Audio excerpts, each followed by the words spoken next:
লাউয়াছড়া জাতীয় উদ্যান, যেখানে দেখা মেলে ভিন্ন ভিন্ন প্রজাতির হাজার রকমের বানর। এই লাউয়াছড়া জাতীয় উদ্যান কমলগঞ্জ জেলার মৌলভীবাজার উপজেলায় অবস্থিত, কিন্তু শ্রীমঙ্গলের কাছে হয় কারণ একে শ্রীমঙ্গল মনে করেন, বা এটা শ্রীমঙ্গলতে যাওয়া অনেক সহজ। তবে এখানে টিকিট মূল্য অনেক বেশি। এই জঙ্গলের টিকিট মূল্য 100 টাকা, সাথে 15 টাকা ভ্যাট। যদি আপনি ফরেনার হন তাহলে টিকিট মূল্য 1000 টাকা এবং 150 টাকা ভ্যাট। কি এমন আছে যে এত টাকা টিকিট মূল্য হবে এখানে? এটা অনেক বেশি হয়ে যায় আসলেই। কয় টাকা টিকিট? টিকিট 115 টাকা। 115 টাকা। টিকিট নিয়ে প্রবেশ করার পরেই দেখবেন দুই পাশে অসংখ্য জঙ্গল এবং ভিন্ন ভিন্ন প্রজাতির হাজার রকমের গাছ, গর্জন গাছ, তারপর অনেক রকমের গাছ কিন্তু এখানে আছে যেগুলা সচরাচর দেখা পাওয়া যায় না।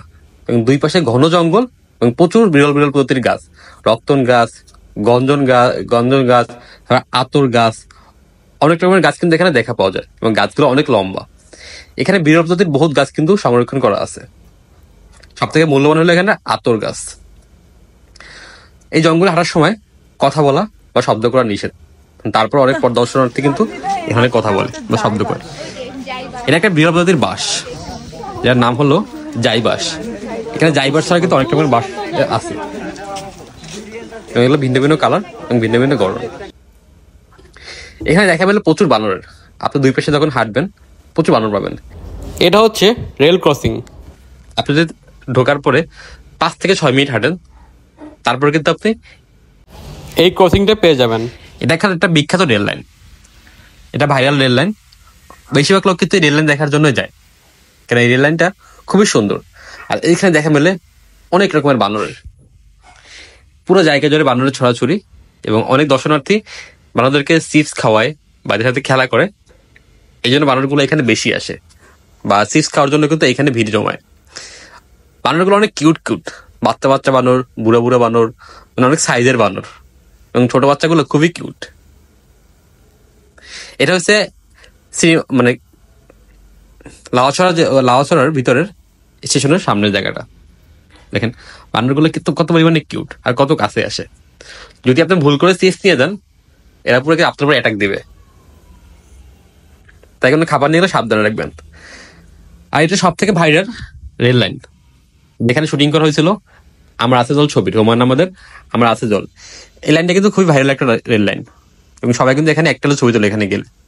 এখানে বহুত ছবি শুটিং হয়েছে, আর এখানে কিন্তু অনেক বানর দেখা যায়। এইখানের মূল ফোকাস অনেক রকমের গাছ আর এই ভাইরাল রেল লাইনটা। আরেকটা জায়গা আছে, এটা হচ্ছে আপনার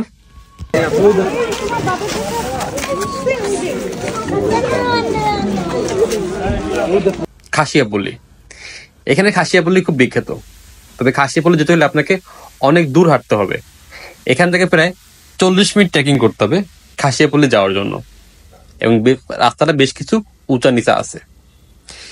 এই পুরো লাউয়াছড়াটা ঘুরলে কিন্তু একদিনও শেষ হবে না। এখানে কিন্তু গাইড নেওয়ার অবস্থাও আছে। আপনি যদি গাইড নেন, আধা ঘন্টার জন্য 200 টাকা, 1 ঘন্টা 300 টাকা, 2 ঘন্টা 500 টাকা, এবং 3 ঘন্টা 600 টাকা গাইডকে পে করতে হবে। আপনি চাইলে কিন্তু এখানে গাইড নিয়েও ঘুরতে পারেন, তবে এখানে গাইড নিতে হয় না। আপনি এখানে ঘোরার জায়গা তো দুইটা, একটা হচ্ছে রেল লাইন আর একটা হচ্ছে খাসিয়াপল্লী। যে কাউকে জিজ্ঞেস করলে আপনাকে দেখাই দেবে। এছাড়া ভিতরে অনেক জায়গা আছে যেখানে অনেক প্রজাতির গাছ আছে, যেগুলো আপনি ঘুরে ঘুরে দেখতে পারেন। এটা একটা বাঁশপাতা গাছ, কিন্তু পাতাগুলো বাঁশপাতা মতো দেখতে মনে হয় না আমার কাছে। একটা গাছ কিন্তু নাম আছে বাঁশপাতা। এরকম অনেক প্রজাতির গাছ কিন্তু এখানে আছে, বিরল প্রজাতির গাছ। আর এই জঙ্গলে কিন্তু আছে অনেক সাপ, অজগর সাপও কিন্তু এখানে আছে। এই বানরটা খুবই সুন্দর, দেখেন পুরো মাথায় একটা কালো চিহ্ন দেওয়া। এই বানরটা কিন্তু অন্যরকম আগে দেখিনি, এই টাইপের বানর, এই কালারের বানর বা এরকম দেখতে বানর। তো প্রায় আমরা 40 মিনিট হাঁটার পরে চলে যাচ্ছিলাম খাসিয়াপল্লীতে। এই খাসিয়াপল্লী বসবাস করে খাসি জনগোষ্ঠীর লোকজন। আমরা এখন ঘুরবো খাসিয়াপল্লীতে। যাওয়ার সময় দেখলাম এখানে গাছ ধরে পান হয়েছে। নর্মালি পান তো বড় হয়, কিন্তু এই খাসিয়াপল্লীতে কিন্তু গাছে পান হয়, গাছে লতা পেঁপে সেখানে পান হয়, এবং এই পানগুলো খাসিয়া পান নামে পরিচিত। পানগুলো কিন্তু অনেক সুস্বাদু, এবং এই একটা গাছে কিন্তু অনেকগুলো পান হয়। আর খাসিয়ারা মূলত কিন্তু এই পান চাষ করে তাদের জীবিকা নির্বাহ করে, বা এদের পান তাদের প্রধান অর্থকরী ফসল। আর এই পাহাড়ে কিন্তু পান ছাড়া অনেকে চাষ করা সম্ভব না, তাই তারা সবগুলো গাছে গাছে কিন্তু এই খাসিয়া পান চাষ করে। এই পানগুলো কিন্তু অনেক সুস্বাদু। আমরা এখন চলে এসেছি খাসিয়া পুঞ্জিতে। এই যে খাসিয়াপঞ্জি, এই সিঁড়ি, আর এটা কিন্তু একটা পাহাড়ের টিলার উপরে। এখানে আছে বেশ কিছু ঘর, কিন্তু এগুলো পাহাড়ের টিলার উপরে, সিঁড়ি দিয়ে উঠতে হয়। এগুলো খাসিয়াদের ঘর, কিন্তু এরা অনেক পরিষ্কার পরিচ্ছন্ন। এদের বাড়ির চারপাশে কিন্তু কোনো ময়লা আবর্জনা নেই, এবং প্রত্যেকটা বাড়ির সামনে আছে কিন্তু ফুল গাছ, এবং একদম ক্লিন করা।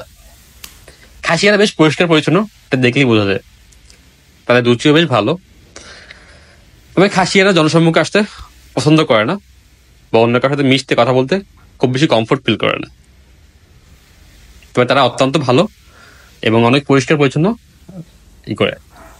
কারণ এই পল্লীতে আমরা কোনো প্রকার কোনো ময়লা আবর্জনা দেখতে পাইনি, এবং একদম পরিষ্কার ছিল। তাদের ঘরগুলো বেশ সুন্দর, কোনো ঘর মাটির এবং কোনো ঘর ইট দিয়ে তৈরি করা। তবে এখানে অনেক ব্যয়বহুল, কারণ এখানে পাহাড়ের উপর ইট তুলতে অনেক বেশি খরচ। এখানে একটা ইট আনতে প্রায় 60 টাকা খরচ হয়ে যায়।